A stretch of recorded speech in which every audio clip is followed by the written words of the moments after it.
Border से 100 kilometre की दूरी पर है और इसी दूरी से इसे मिसाइल से तबाह किया गया। मुरीदके में लश्कर का हेडक्वार्टर मरकज तैयबा कैंप इंटरनेशनल बॉर्डर से सिर्फ 25 किलोमीटर दूरी पर था। सियालकोट में जैश-ए-मोहम्मद का सर्कल कैंप सांबा कस्बा के पास इंटरनेशनल बॉर्डर से 6 किलोमीटर दूर था। सियालकोट में हिजबुल मुजाहिदीन के महमूना जोया कैंप की दूरी इंटरनेशनल बॉर्डर से सिर्फ 12 किलोमीटर की थी। भिंबर में लश्कर तैयबा के बरनाला कैंप की दूरी राजौरी में एलओसी के पास से सिर्फ 9 किलोमीटर दूर थी।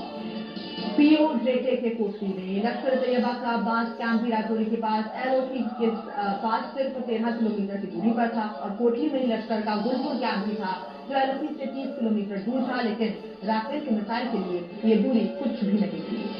पीओजेके के मुजफ्फराबाद में लश्कर तैयबा का सवाई नाला कैंप भी कंधार सेक्टर में एलओसी से सिर्फ 30 किलोमीटर की दूरी पर था। एलओसी से लगभग इतनी दूरी पर मुजफ्फराबाद में जैश-ए-मोहम्मद का सैयदना बिलाल कैंप भी था जिसे भारतीय मिसाइल ने मलबा बना दिया।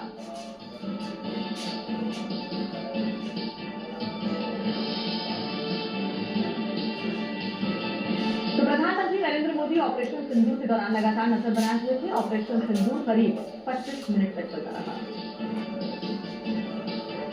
कोटली में रात 1:04 पर ऑपरेशन सिंदूर लॉन्च किया गया। ये लश्कर तैयबा के सुसाइड बॉम्बर का ट्रेनिंग कैंप था। रात 1:06 से 1:10 तक भारतीय सेना ने मुरीद के लश्कर तैयबा के ठिकानों को उड़ाया। ये लश्कर का हेडक्वार्टर और बड़ा ट्रेनिंग कैंप है। रात 1:12 पर बहावलपुर में जैश-ए-मोहम्मद के प्राइमरी बेस को तबाह किया गया, जहां जैश के आतंकी ऑपरेशन की प्लानिंग तैयार होती थी। रात 1:15 पर सियालकोट में आतंकियों के लॉजिस्टिक हब पर स्ट्राइक की गई। रात 1:17 पर मुजफ्फराबाद में ऑपरेशन किया गया, जहां आतंकियों की ट्रेनिंग और हथियार रहते हैं। रात 1:19 पर भीमबर में ऑपरेशन को अंजाम दिया गया। ये आतंकियों की ट्रेनिंग और भर्ती का अड्डा। रात 1:22 पर चकअमरू में स्ट्राइक की गई। ये आतंकियों की घुसपैठ का लॉन्चिंग पैड है। रात 1:25 पर गुलपुर में ऑपरेशन सिंदूर को अंजाम दिया गया, जहां आतंकियों के ट्रेनिंग कैंप का खात्मा किया गया। रात 1:28 पर मुरीकते में दूसरी बार स्ट्राइक की गई। लश्कर के दूसरे कैंप का सर्वनाश किया गया।